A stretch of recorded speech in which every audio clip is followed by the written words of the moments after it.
nosso canal já diz o nome, Cultura e Personalidades do Sertão Nordestino. Cultura é aquilo que se trabalha, e aqui no nosso caso do ponto de vista regional. Todos que fazem algo na nossa região e se destaca e se tornou personalidade. Personalidade é todo aquele que se destaca na sociedade, principalmente do ponto de vista de construção. Cidadãos de todas as formas que se destacam na sociedade, inclusive políticos.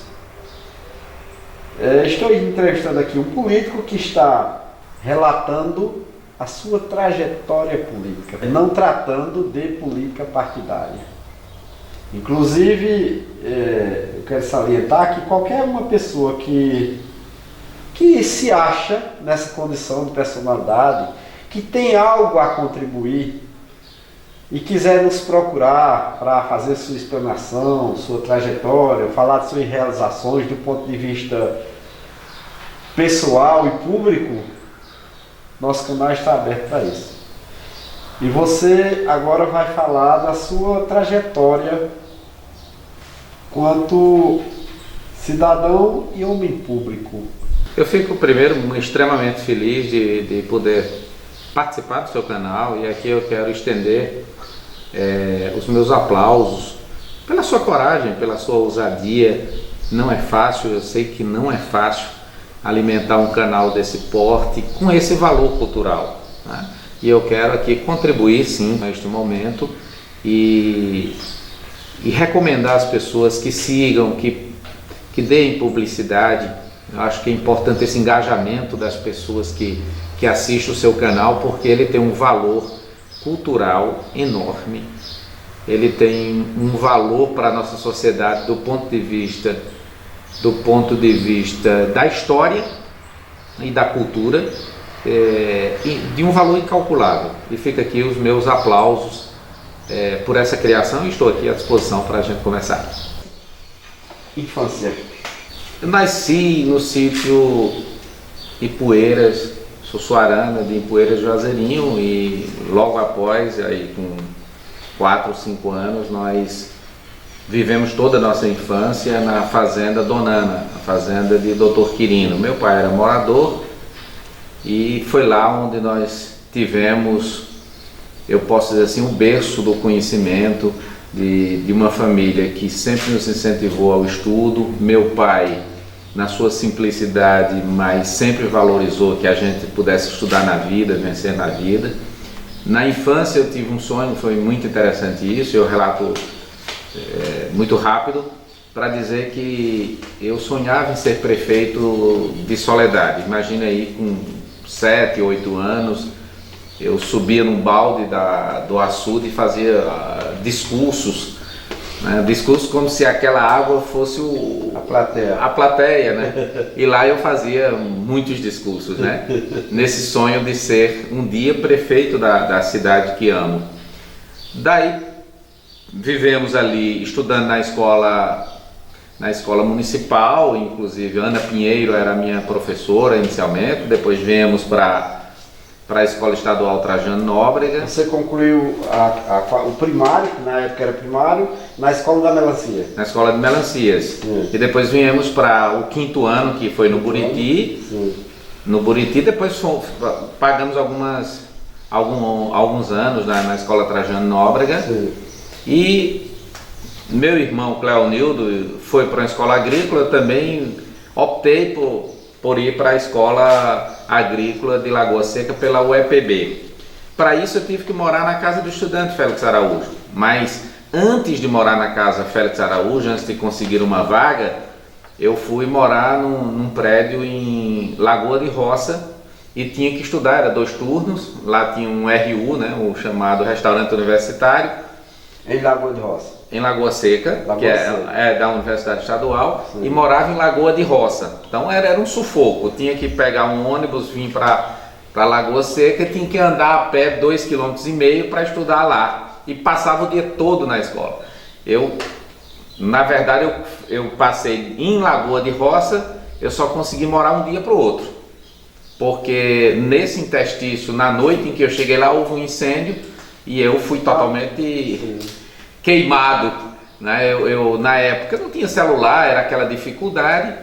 Eu peguei um ônibus no outro dia e aí eu chamava muita atenção nesse ônibus. Eu vinha com o Jonafre de Juazeirinho, e quem dava as explicações para quem perguntava como eu estava era Jonafre, porque eu não conseguia falar. Eu estava todo queimado, os lábios muito inchados, o olho, não tinha SAMU na época, era toda aquela dificuldade. Isso aconteceu em Lagoa de Roça? Em Lagoa de Roça. Eu passei a noite inteira, para você ter uma ideia, passeando no meio da rua para esfriar o corpo e esperando o dia amanhecer para conseguir vir para a Soledade. Família pobre, com dificuldade, não era nada fácil.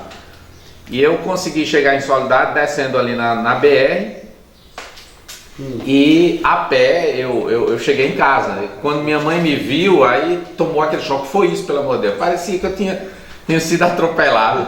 Enfim, eu posso dizer assim que nesse incêndio eu passei próximo do fogo e eu fui totalmente tostado, né? As maçanetas de porta derreteram tudo, foi terrível. Foi muito próximo da morte ali. Foi de uma dificuldade terrível à época. E Zequinha Marinho, né, o saudoso Zequinha Marinho, ofereceu a casa dele para que eu morasse lá enquanto conseguia uma vaga na casa do estudante.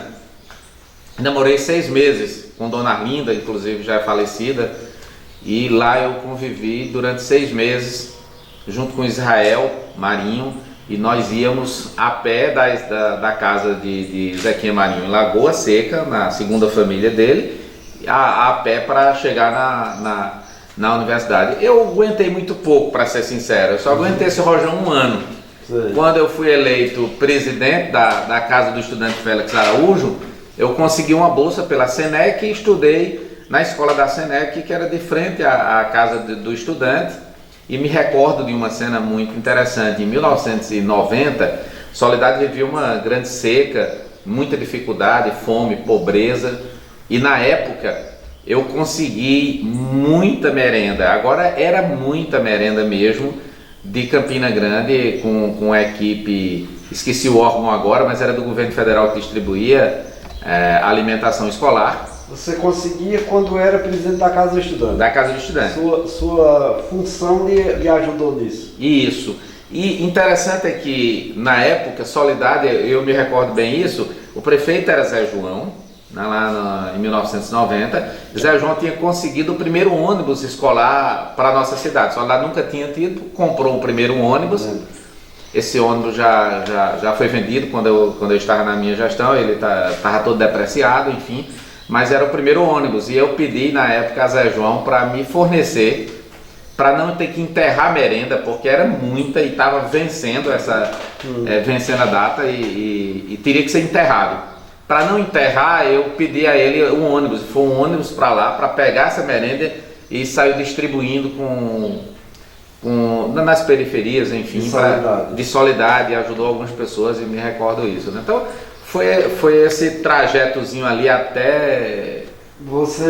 Seu mandato de presidente da Casa do Estudante terminou em que ano? Você lembra? Recorda? 1992. 1992 eu já tinha concluído o ensino médio, eu já tinha que deixar a Casa do Estudante. Fui eleito presidente, aliás, fui eleito vereador, foi a primeira...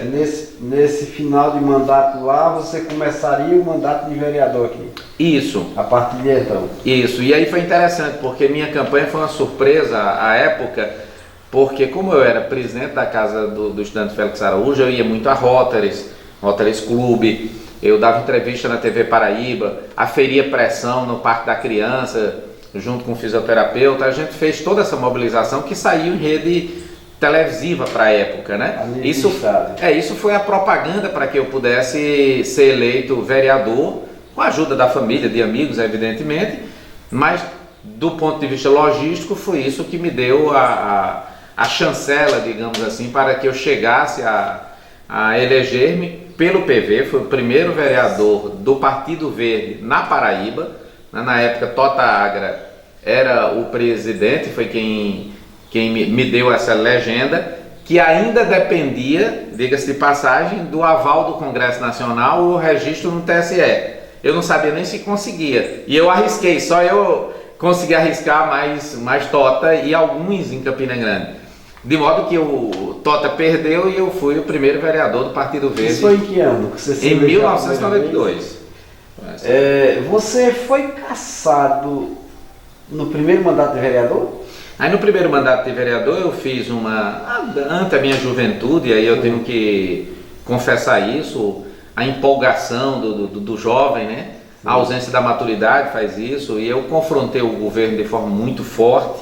Isso me rendeu uma cassação porque eu assumi a direção da escola estadual Dr. Trajano Nóbrega. Dentro do mandato de vereador? Dentro do mandato de vereador. Não podia, na época. Isso, 1993 e 1994. Podia sim, mas entendeu o promotor da cidade, e aí junto com a equipe política pressionando, e era uma convicção dele, Dr. Cícero, ele inclusive já foi prefeito, tudo, e Dr. Cícero, como promotor de justiça, entendeu que não poderia, era impedimento de que eu fosse vereador e diretor da escola. E resultado que eu tive a graça do meu advogado ser Solon Henriques de Sá e Benevides à época, né? Rosa, que era uma companheira da época, nos levou até, foi aí onde eu conheci Dr. Solon, e tem uma passagem que eu ganhei no mandato de segurança que eu não esqueço ela, né? Que Dr. Solon escreveu mais ou menos assim: este ato estapafúrdio e hilariante entrará no anedotário político desse Estado por sua ilegalidade abusiva e irresponsável de quem o praticou. A cassação. Isso, então ele disse estapafúrdio porque é absurdo a cassação. Hilariante é engraçado. Entrará no anedotário ridículo, anedotário político desse Estado. Vira piada, né? Então essa frase ficou cravada e ela foi escrita por Dr. Solon Benevides, né? Sim. Então tem esse marco aí. E aí eu retornei, retornou né? Depois de retornei. tempo? Você retornou ao seu mandato? Salvo engano, foi 3 meses, inclusive, né, nesse período foi o nascimento de minha filha. Foi em setembro de 1994. Aí você termina o seu mandato, se candidata novamente a vereador, é eleito novamente e chega à presidência da Câmara? Isso, a Câmara de Vereadores. Bom, eu fui reeleito, né, vereador, e convenci ao grupo político que eu deveria ser o presidente, porque seria eu o único corajoso da época de demitir os funcionários que eram contratados. Eu demitiria todo mundo, faria um concurso público, geraria uma economia nas finanças da Câmara e eu construiria o prédio que está até hoje, um prédio moderno. Mesmo para essa época ele é moderno, imagina para aquela. Eu lembro quando Rômulo Gouveia veio, disse está melhor do que a Assembleia do Estado, né? Assembleia Legislativa. Então teve essa faceta toda. Terminei o segundo mandato com a inauguração desse prédio e não me conseguia, não me reelegi. Eu perdi a eleição para vereador. E quando eu perdi essa reeleição para vereador, eu tomei uma decisão na minha vida. Não serei mais candidato a vereador, eu serei candidato a prefeito. Foi no ano 2000? No ano 2000. Então, foquei com um derrotado, como é que você perde uma eleição para vereador e diz eu vou ser prefeito 4 anos. Sempre ousado, né? Com muita ousadia isso, pé no chão, né? Com a ajuda de muita gente e amigos que pensavam iguais, que queriam o destino da nossa cidade, né, que fosse modificado, e um desgaste muito grande do governo que estava à época, por conta da situação daquele momento, né?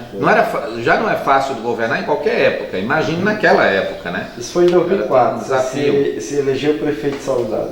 Aí em 2004 fui candidato a prefeito. Na verdade é interessante porque tinham 13 vereadores, dos 13 apenas 2 estavam conosco.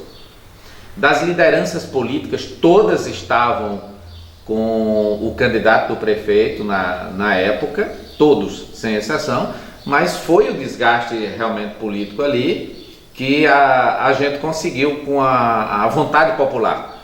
E tem muita coisa interessante nisso, porque imaginar que o Alto São José, eu cito como um exemplo, que todas as casas ali tinham uma bandeira do adversário na época, a gente não se permitia que tirasse, mas toda vez que eu entrava numa casa, a senhora ou o senhor me levava lá para um quarto, mostrava o guarda-roupa e estava lá a minha foto e dizia: você confia? Eu disse: eu confio mais do que o meu próprio voto, né? Eu tenho mais certeza do seu voto do que no meu. E foi exatamente nessa confiança dada ao eleitor que eu cheguei a me eleger prefeito, um pobre, humilde, conseguiu se eleger prefeito. E a população sabia que era liso, tanto é que muitos aposentados, para aquela época, tirava R$50 e me dava para ajudar na campanha, para o combustível, enfim, para despesas.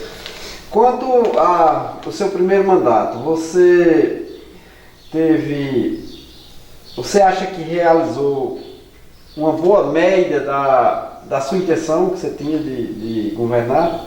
Eu acho que a preço daquela época, eu posso dizer que eu consegui realizar aquilo que eu estabeleci como meta. Sim. Primeiro, eu acho que qualquer governante ele tem que ter na sua mente, na sua visão, o bem-estar social. E quando eu falo de bem-estar social, eu falo da saúde.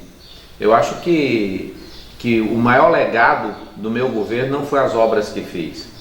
Não foi os 6 meses de salário que eu paguei atrasado. Eu recebi um governo com 6 meses de salário atrasado. Não foi pagar um 15º salário ao professor, como cheguei a pagar. E tantas outras ações de pavimentações, enfim. Tudo que fiz de arrumar a cidade, de organizar a cidade, isso é muito pequeno diante do cuidado com a vida humana. E foi o governo que, com minha suspeição para dizer isso, mas acho que foi o que mais marcou em cuidar das pessoas. Eu tive o zelo e o cuidado de escolher um secretário de saúde que tinha uma alma voltada e vocacionada a cuidar das pessoas, que é meu irmão Ivanilson, e foi ele que tratou de cuidar das pessoas. Isso nos custou uma série de processos, porque para gerir tudo isso não foi nada fácil, porque tínhamos na época um hospital falido, que era a Fundação Médica Hospitalar de Soledade, com uma cadeia de ações, não pertencia à prefeitura, teria que gerir o hospital. Se fechasse o hospital, nós teríamos uma repercussão negativa da sociedade.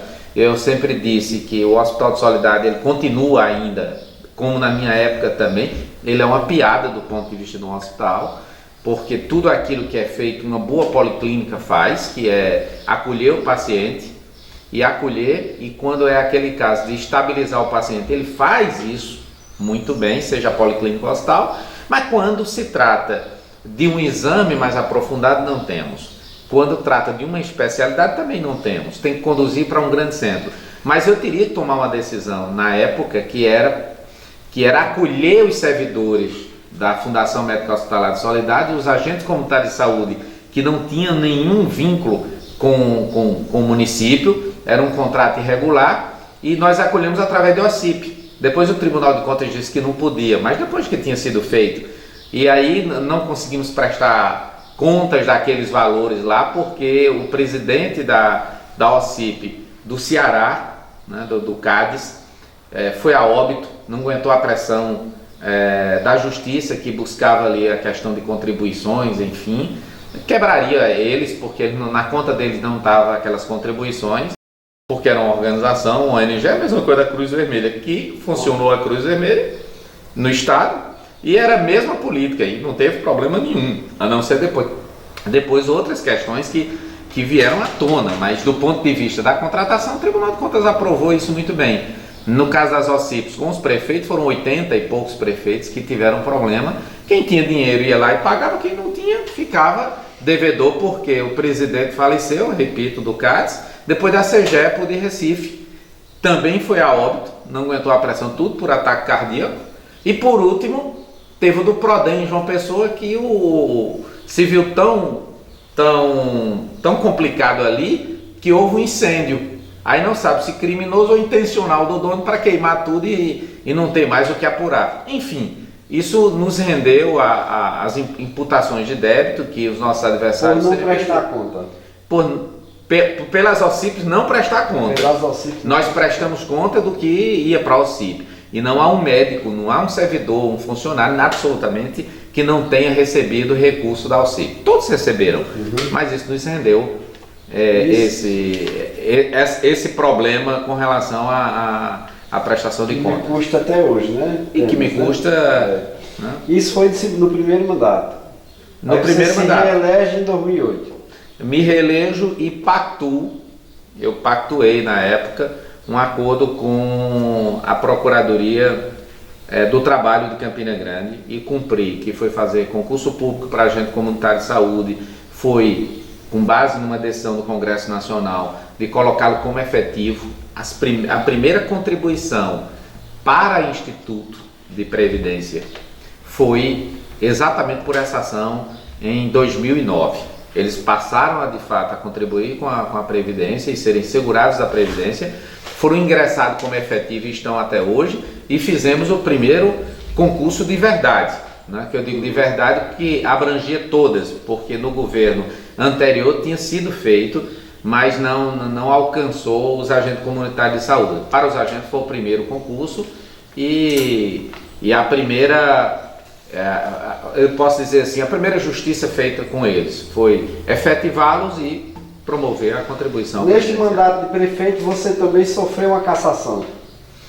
Não foi uma cassação. Aí eu posso isso porque eu não entendo bem essa linguagem.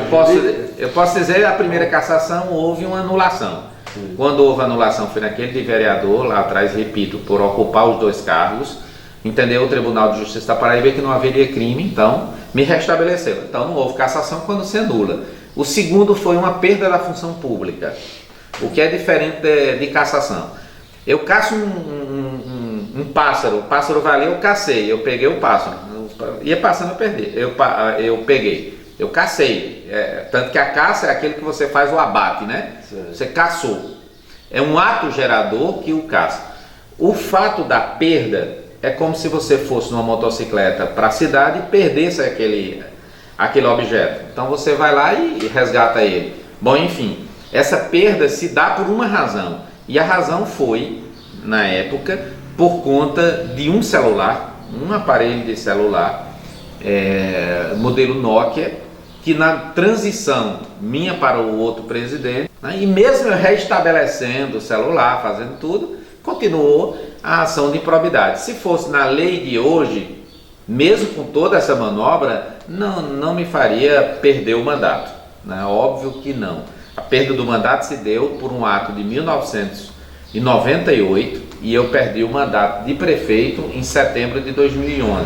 Por conta desse ato lá de 98? De 98. Que era da Câmara de Vereadores. Que era da Câmara de Vereadores. E o inusitado nisso é que eu teria o direito aos recursos, né? E o advogado, quando mandou juntar o recurso, esqueceu de mandar.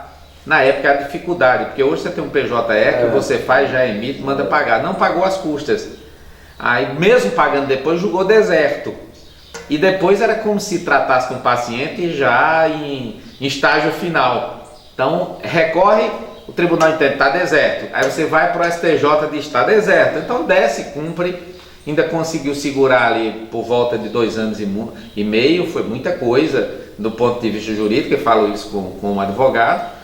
Mas me rendeu a perda. Se tivesse pago as custas, nós teríamos o julgamento do Tribunal de Justiça, que aí reformaria, não tenho dúvida disso. Bastava uma boa sustentação no plenário do TJ e ainda que perdesse, nós tínhamos elementos para levar para o STJ, para o Superior Tribunal de Justiça. Por falta de custas, ficamos... Por um detalhe, né? Por um detalhe, foi julgado deserto. Bom, minha vida foi de desafios e não poderia ser diferente, isso também, né? Mas só concluindo, foi com muita tranquilidade essa transição. Por que essa transição? Porque Zé Bento era o meu vice na época e deu seguimento àquele mandato, e depois ao apoiá-lo, ele foi candidato à reeleição, quer dizer, manteve o... Mesmo com essa perda, estava consolidada a sua liderança em Soledade. Não há dúvida disso, né? Os números eles dizem isso. Mas sob sua maestria, o grupo conseguiu eleger ainda 2 mandatos, 2 prefeitos depois de sua cassação, sob sua liderança. Exatamente, foi uma consolidação disso, e eu sempre eu sempre digo que o fato de Zé Bento ter sido reeleito prefeito em 2012 foi a consolidação dessa liderança desse governo, né? Daquele governo que estava lá, que atendia bem as pessoas, que as pessoas sabiam que eram assistidas na saúde, que tinha solidariedade, humanização, respeito, e foi isso que levou a Zé Bento ser reeleito prefeito, né? E teve muitos desafios, que aqui não cabe detalhar, mas teve muitos desafios que a Solidariedade conhece, tanto no governo de Zé Bento, mesmo assim a gente conseguiu em 2016 eleger um prefeito junto com Fabiana, a vice-prefeita, que era vice de Zé Bento e conseguiu exercer 2 mandatos. O fato de ter na eleição seguinte, né, uma derrota com Ivanilson, meu irmão candidato, isso não ofusca absolutamente, até porque à época, né, eu posso aqui assegurar, houve o Covid, inclusive o prefeito da cidade recebeu muita solidariedade da população, porque ele teve, eu posso dizer assim, um aprofundamento daquela doença, que levou ele a ficar internado muitos dias, entubado, e tudo isso levou a uma solidariedade. Eu posso aqui dizer pode ter ajudado a ele se reeleger. Não há dúvida, ele tinha 65% de rejeição, quando saiu do Covid tinha 60% de aprovação. O povo de Soledade, ele é muito solidário, ele é muito humano, ele é muito prestativo e ele se solidariza, e foi isso que levou ao sucesso na eleição. E aí nós encerramos naquele momento ali o último ciclo de teste nas urnas, né, digamos assim. Vamos falar agora de sua graduação, de sua consolidação do seu curso de Direito, né? Eu sempre fui um apaixonado pelo direito, mas muito apaixonado, tanto é que acredito que aí por volta de 1997, 98, eu montei lá na casa do meu pai, no escritório da advocacia do Dr. Azenaldo de Castro. E ali a gente acolheu os servidores que tinham um salário atrasado, aquela história toda. Mas nunca tinha ido à universidade para cursar Direito. Em 2005 para 2006 eu iniciei meus estudos na universidade. E aí foi outro desafio. Nada meu foi fácil na vida. Imagina, eu termino o curso e tinha que trancar a cada 2 anos. Porque lamentavelmente, a cada 2 anos tinha eleição. E eu não conseguia fazer a eleição cursando Direito. Então eu trancava, abria de novo, trancava de novo. A cada 2 anos eu fazia isso. Isso por si só demorou demais a conclusão do curso. Quando concluí o curso, eu tinha uma condenação que era essa que me tirou o mandato, né, que me tirou o mandato, que parece eternizado, um ato de 98, me atingiria muitos anos depois, 20 anos depois. Me perseguia por décadas. E aí eu fui tirar a minha OAB, fui me inscrever na Ordem dos Advogados e, por unanimidade, me negaram a minha inscrição. Estranho e muito estranho é que um advogado, ele fez uma sustentação contra mim, dizendo que eu era improbo para assumir a minha carteira da OAB e advogar. E aí foi um debate caloroso que levou para a unanimidade no colégio lá no Conselho de Ética. Enfim, quando terminou tudo isso, eu digo, bom, eu termino o curso de Direito e não posso advogar, isso aqui está me violando um direito sagrado, constitucional, o direito ao trabalho. Então o que é que eu fiz anos depois, uns 3 anos depois? Nesse período eu saí procurando advogados. Não havia jurisprudência no país, não tinha, inclusive fui em Brasília, fui no Conselho Nacional e lembro-me bem que alguém lá de dentro disse assim, olha, você vai experimentar uma decisão nova, porque não existe, nunca se debateu isso aqui, nunca. Não havia uma decisão no Conselho da OAB Nacional, nem havia na Justiça. E eu fui para um advogado que é presidente da OAB hoje, Dr. Arson Tagino, e ele disse, vê daqui a 8 dias que eu vou pesquisar a jurisprudência. Quando eu cheguei lá, ele disse, não tem julgado seu. Não há uma única decisão que a gente... No país todo não tinha jurisprudência que chama? Não existia. E eu perguntei a ele, doutor, mas vale a pena fazer? Ele disse, eu não garanto porque não tem decisão para a gente amparar, mas vamos lutar. E eu perguntei qual o valor, ele disse 80 mil reais. Eu disse, doutor, se eu tivesse 80 mil reais, se eu tivesse esses 80 mil reais, eu não queria nem minha OAB não. Eu montava um escritório e contrataria qualquer um advogado para trabalhar comigo. Mas na verdade foi uma brincadeira que eu fiz, mas não tinha o dinheiro, simplesmente saí de lá certo que eu precisava andar com minhas próprias pernas. Aí tem um tipo de ação que ela é constitucional, uma das que são constitucionais, uma ADCT, né? Uma ação direta de constitucionalidade, tem a ADF também, enfim, de preceito constitucional, tem vários remédios. Bom, eu preciso ir para o Supremo para dizer eu tenho o direito de trabalhar. Mas enquanto isso, para onde eu vou? Então eu tinha uma parceria com o Dr. Sandir de Oliveira Fortunato, ele tinha 2 tokens, um token estava comigo e outro com ele. E eu advogava junto com ele, né? Então com esse token ele me dava toda a liberdade de protocolar qualquer ação, porque ele sabia que eu fazia com muito zelo isso. Todas as ações, todas sem exceção, ele sabia de todas e acompanhava, mas essa ele não soube. Eu preparei ela, dei entrada na Justiça Federal de João Pessoa e fiquei em silêncio. Nem minha esposa sabia que tinha essa ação. De repente eu perco a liminar. Perdi a liminar. Quando eu perdi a liminar, eu disse, eu não vou agravar. Vou esperar a sentença. Isso durou quase 2 anos. Aí saiu a sentença. Quando saiu a sentença, dando contrário, eu disse, eu vou recorrer numa apelação. Recorri para o TRF5, o Tribunal Regional Federal. E no TRF5, em junho de 2020, naquele período lá, eu olho no sistema, julgado procedente. Aí sim, e agora, o que fazer? Eu preciso, pelo menos dizer alguém, disse a esposa, né? Disse, acho que só a esposa, não lembro bem, se eu disse mais alguém foi muito pouca gente, foi pessoas de muita intimidade. Eu segurei ali, porque eu imaginava que a alegria dos meus amigos era dizer para os outros, ele conseguiu. E espalhar, né? Espalhar. Não podia atrapalhar, não. E eu precisava de 15 dias úteis para transitar em julgado essa decisão. 15 dias úteis. Aí eu queria que nesse período ninguém fosse mexer os pauzinhos, propriamente dita. Porque senão eu teria que ir para uma esfera em Brasília e tal. Aí, bom, transitou em julgado, baixa, eu peço para executar.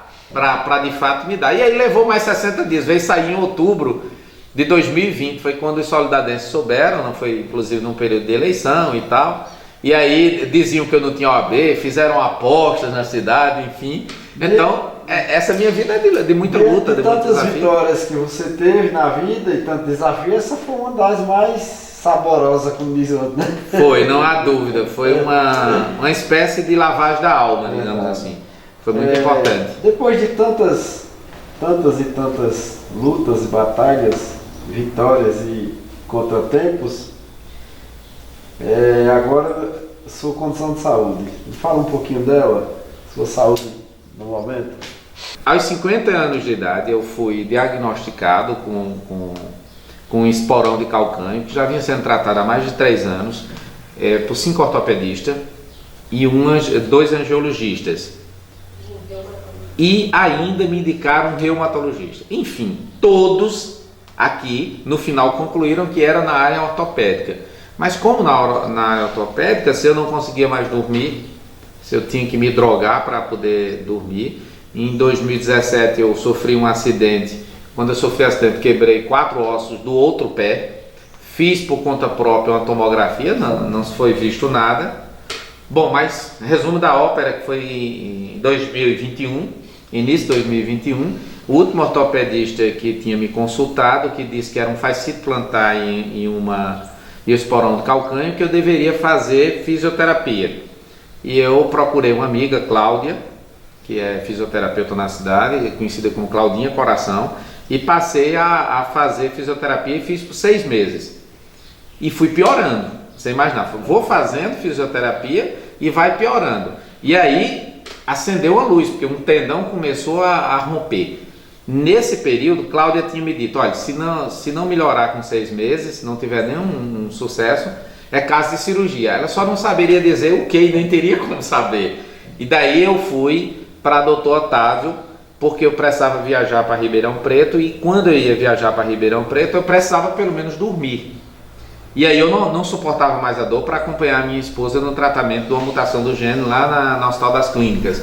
E fui para o Dr. Otávio. Quando eu mostrei o quadro, contei a história toda, relatei, ele me disse, Ivanildo, eu preciso de uma ressonância magnética para diagnosticar essa lesão no tendão. Quando veio a ressonância, foi um pavor, porque na ressonância o médico que laudou já disse que tinha um tumor de 7 centímetros e que vai por 1,5, por 1,4, eu não entendo bem como é essa modelagem dessa dimensão. Enfim, esse tumor era com indicativo de um câncer sinovial, né? Então, esse tipo de câncer, um sarcoma sinovial, ele é um dos mais perigosos e mais agressivos que existe. E daí, Dr. Otávio disse, Ivanildo, corra. Foi essa a expressão. E eu corri, eu cheguei de Ribeirão Preto direto para um médico oncologista que decidiu ali 5 dias depois já fazer a cirurgia e tirar um pedaço para fazer a biópsia. Feita a biópsia, constatou que de fato era um sarcoma sinovial. E aí a recomendação agora seria fazer quimioterapia.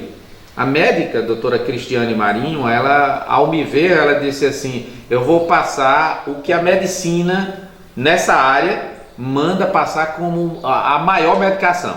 Eu tomo 4 quimioterapias por dia, durante 3 dias eu tomo 12. Então eu já tomei aí 36 quimioterapias em 3 ciclos que foram aplicados. E aí já me resultou assim, a ausência de cabelo, né? Já houve alguma mudança, mas tudo isso eu vejo com muita tranquilidade. Experimentei ser careca um dia, experimentei usar um boné às vezes, sem dificuldade. Expectativa de cura, bom, o bom é que quando foi diagnosticado tudo isso, ela me pediu para fazer uma tomografia computadorizada dos órgãos vitais. E não tinha metástase, não tem. Eu não sei se meu organismo é muito forte que segurou, não sei o que aconteceu. Isso é muito bom, né? Isso foi uma resposta muito boa. E agora fica a interrogação. Eu estou exatamente no momento da interrogação. Eu vou para um ortopedista oncologista que vai decidir a cirurgia, a retirada do tumor. Quanto vai tirar do tumor? Qual o tamanho que vai tirar no meu pé? Não sei. Pode ser que seja grande, pode ser que seja pequeno, pode ser que tire o pé, né? Pode ser. Você está pronto para encarar o que a medicina indicar, o que a ciência indicar.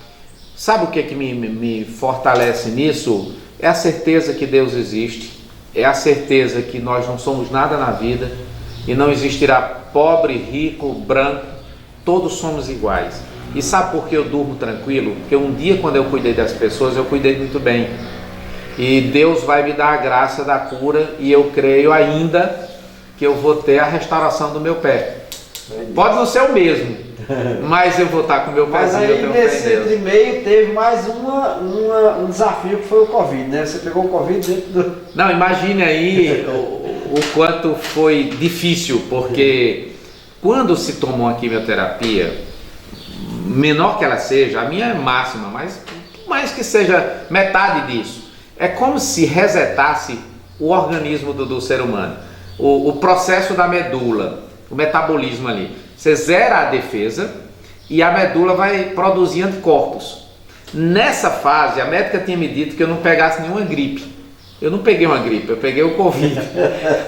E aí com 700 de leucócito. Então, foi eu, minha esposa, acometido do Covid, ela que tem uma mutação do gene e eu que estava com essa dificuldade do ponto de vista dos leucócitos.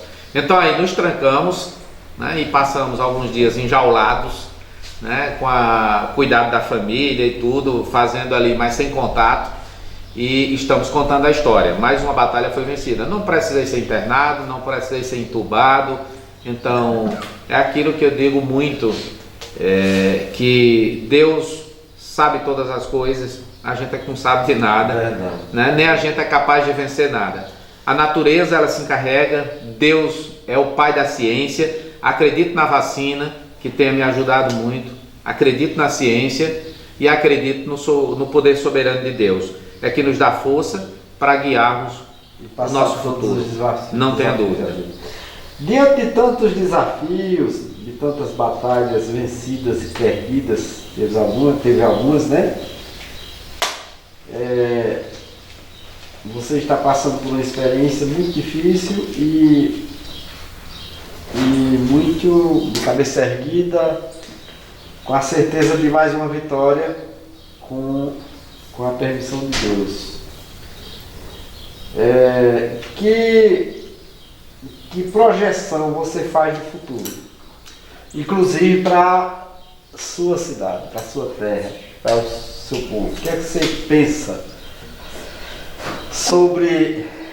Uma frieza que tenho, e tenho essa frieza para dizer tudo isso que vou dizer agora com muita tranquilidade. Se alguém me perguntasse assim, Ivanildo ainda pretende, recuperado, ser prefeito de Soledade, eu ia dizer não, né? E digo com essa frieza, não tenho a intenção de ser prefeito, mas tenho a intenção de contribuir, de participar do jogo.